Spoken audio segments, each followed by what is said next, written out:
Online friends हम सभी के ऑनलाइन फ्रेंड्स हैं। इंस्टाग्राम, फेसबुक के थ्रू हमसे बहुत दूर बैठे लोगों से भी हम दोस्ती बना लेते हैं और कभी कभार तो ये दोस्ती इतनी गहरी हो जाती है कि हमें उन लोगों से बहुत ज्यादा मिलने का मन करता है और कई बार तो हम मिलने चले भी जाते हैं। और यही सेम चीज साउथ कोरिया में रहने वाली एक 14 साल की बच्ची के साथ हुई थी जो अपने ऑनलाइन फ्रेंड से मिलने उसके घर गई थी। लेकिन ये एक आम सी दिखने वाली चीज उस बच्ची की जिंदगी की सबसे बड़ी भूल बनने वाली थी। एक ऐसी भूल जिसने उस बच्ची की जिंदगी को नर्क में बदल दिया। लेकिन आखिर उस बच्ची के साथ ऐसा क्या हुआ था, आज की वीडियो में हम यही डिस्कस करेंगे। So welcome back to another case study with me. My name is Harsh and this is Miryang gang rape case. 피해 여학생들은 정신적인 고통을 이기지 못해 자살을 기도하거나 육체적 후유증으로 산부인과 치료를 받고 있습니다. 2003 south Korea के उल्सान शहर में रहने वाली एक 14 साल की बच्ची चोई की मुलाकात एक लड़के पार्क से होती है जो साउथ कोरिया के मिरयोंग शहर में रहा करता था। ऑनलाइन तो इनकी फ्रेंडशिप काफी ज्यादा अच्छी थी, लेकिन इनका कभी भी रियल लाइफ इंटरेक्शन नहीं हुआ था। ये एक दूसरे को लेट नाइट टेक्स्ट करते, कॉल्स करते और अपनी सारी बातें एक दूसरे को शेयर करते। ये एक दूसरे को काफी अच्छी तरीके से जान चुके थे और इनकी दोस्ती को पूरा 1 साल बीत चुका था। जनवरी 2004, पूरा 1 साल बीतने के बाद पार्क चॉय को रिक्वेस्ट करता है कि तुम मुझसे मिलने मेरे शहर आओ। और ये बात सुनते ही चॉय काफी ज्यादा एक्साइटेड हो जाती है क्योंकि वो भी पार्क को मिलना चाहती थी। तो चॉय पार्क से मिलने के लिए उल्सान शहर से सीधा मिरयोंग शहर पहुंच जाती है और जैसा कि तय हुआ था चॉय सीधा पार्क के घर जाती है और उसका गेट नॉक करती है। नॉक करते ही पार्क अपने घर से बाहर आता है और उसके हाथ में एक हैवी मेटल रॉड होती है जिससे वो चॉय के सर में बहुत तेज हिट करता है, जिसकी वजह से चॉय ऑन द स्पॉट अनकॉन्शियस हो जाती है।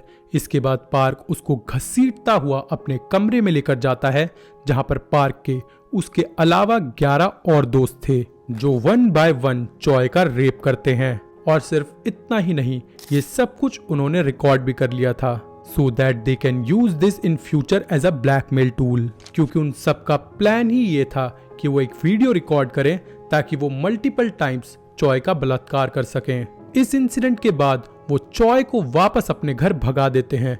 बेचारी 14 साल की बच्ची, उसके बिल्कुल भी समझ नहीं आ रहा था कि अभी उसके साथ क्या हुआ और फ्यूचर में कैसे ये सब लोग मिलकर उसकी जिंदगी को नर्क बनाने वाले हैं। बेचारी चॉय ये सब कुछ किसी के साथ शेयर भी नहीं कर सकती थी क्योंकि चॉय के डैड काफी ज्यादा पिया करते थे और वो काफी ज्यादा वायलेंट पर्सन थे। और बहुत समय पहले ही इन सब चीजों को झेलते झेलते एक दिन चॉय की माँ काफी ज्यादा परेशान हो गई और वो चॉय को उसके डैड के साथ ही छोड़कर भाग गई। तो अब चॉय अपने डैड के साथ ही रहा करती थी जिनको उसकी बिल्कुल भी फिक्र नहीं थी। चॉय के डैड डेली घर पर शराब पी कर आते थे जो उसके साथ फिजिकल वायलेंस किया करते थे।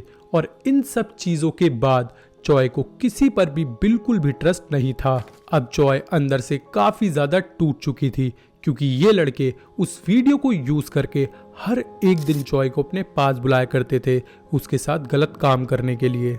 Public parks, public washrooms, public buses, school buses, वो हर जगह उसके साथ गलत काम करते थे। इसके साथ ही साथ वो उससे पैसे की डिमांड भी करते थे और वो उससे उल्टी सुल्टी चीजें भी करने के लिए बोलते थे, लाइक पब्लिक वॉशरूम को लिख करो और हमें वीडियो बनाकर सेंड करो। हद तो तब पार होती है जब ये लोग चॉय को ब्लैकमेल करते हैं कि अपनी छोटी बहन और अपनी कजिन को भी हमारे पास लेकर आओ। और बेचारी चॉय मजबूरी में अपनी छोटी बहन और कजिन को उनके पास लेकर जाती भी है, जिसके बाद ये सब लोग मिलकर उनका भी रेप करते हैं। इन सब बातों से चॉय काफी ज्यादा परेशान हो चुकी थी। उसके बिल्कुल भी समझ नहीं आ रहा था कि अब वो क्या करे। तो वो काफी सारी स्लीपिंग पिल्स एक साथ खा लेती है सुसाइड करने के लिए। लेकिन ऐसा करते हुए लकीली उसको कोई देख लेता है और उसको हॉस्पिटलाइज करा देता है।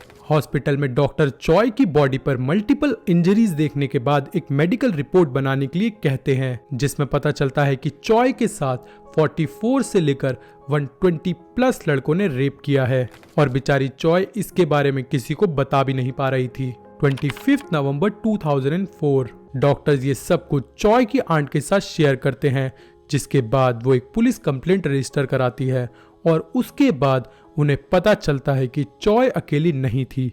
इस गैंग ने 5 और लड़कियों के साथ इसी तरह से गैंग रेप किया था और ब्लैकमेल किया था।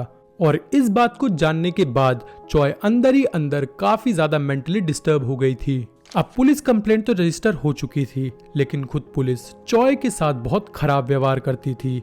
जैसे कि वो चॉय के ऊपर गलत गलत इल्जाम लगाते थे, जैसे कि पक्का तुमने कुछ ना कुछ तो ऐसा किया है जो इन सब लड़कों ने तुम्हारा रेप किया, तुमने इनको पक्का उकसाया होगा। ऐसे तो इतने सारे लड़के किसी के भी साथ रेप नहीं करेंगे। इसके अलावा वो लोग ये कहते थे कि तुम म्योंग शहर पर धब्बा लगा रही हो, तुम बहुत ही खराब लड़की हो, तुम जैसे लोगों को जीने का हक नहीं है, तुम्हें मर जाना चाहिए। पुलिस के ऐसे बिहेवियर से चॉय काफी ज्यादा डर चुकी थी। वो अथॉरिटी से एक फीमेल पुलिस की डिमांड करती है, लेकिन उसकी ये डिमांड ठुकरा दी जाती है। इसके बाद एक दिन चॉय को पुलिस स्टेशन बुलाया जाता है, जहां पर उसको मुजरिमों के साथ एक कमरे में बैठाया जाता है और उससे बहुत बदतमीजी से सवाल किए जाते हैं।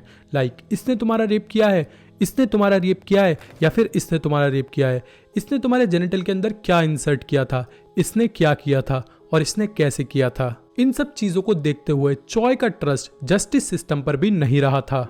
हद तो तब होती है जब पुलिस चॉय की सारी पर्सनल इंफॉर्मेशन मीडिया में लीक कर देती है, जिसकी वजह से कल्प्रिट्स के पेरेंट्स को चॉय के डैड के बारे में पता चल जाता है और वो सभी लोग मिलकर चॉय के डैड को मजबूर करते हैं कि वो पेटिशन फाइल पर साइन करें। चॉय के डैड को वैसे भी कुछ भी फर्क नहीं पड़ता था कि उनकी बेटी के साथ क्या हो रहा है, तो वो मुजरिम के पेरेंट्स से 50 मिलियन वोन्स लेकर चॉय से फोर्सफुली पेटिशन फाइल पर साइन करा देते हैं, जिस वजह से चॉय को इंसाफ नहीं मिल पाता। 120 लोगों में से चॉय लगभग 44 लोगों को पहचान लेती है, लेकिन उनमें से सिर्फ 10 ही लोगों को सजा मिल पाती है, क्योंकि पहली बात तो पेटिशन फाइल पर साइन हो चुका था और दूसरी बात उनमें से ज्यादातर लोग माइनर्स थे, तो काफी सारे लोग सजा से बच गए। एक छोटी सी बच्ची के साथ इतना बुरा हुआ, लेकिन उसका साथ किसी ने भी नहीं दिया।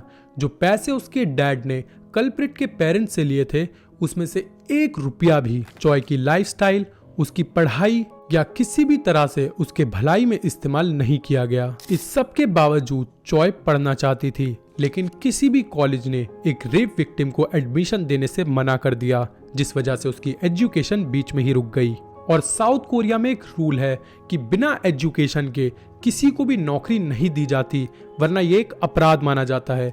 और इसी वजह से उसे कोई ढंग की नौकरी भी नहीं मिली, जिस वजह से आज चॉय फाइनेंशियली, मेंटली पूरी तरह से टूट चुकी है और वो रिसेंटली एक चोरी के केस में भी फंसी थी। आप सब लोग इमेजिन कर सकते हो कि एक छोटी सी बच्ची जिसके साथ इतना घिनौना पाप हुआ, आज उसके साथ कोई भी खड़ा नहीं है। ये कितना ज्यादा दुखद है और इसी वजह से आज उसकी कंडीशन बद से बदतर हो चुकी है। उन लड़कों ने तो उसके साथ पाप किया ही, साथ ही साथ उसके डैड ने, जस्टिस सिस्टम ने, कॉलेजेस ने और इन माय ओपिनियन उसके पूरे देश ने उसके साथ एक बहुत बड़ा पाप किया है। आप सबका इसके बारे में क्या ओपिनियन है, हमारे साथ कमेंट में ज़रूर शेयर करना। सो दोस्तों, यही थी आज की वीडियो।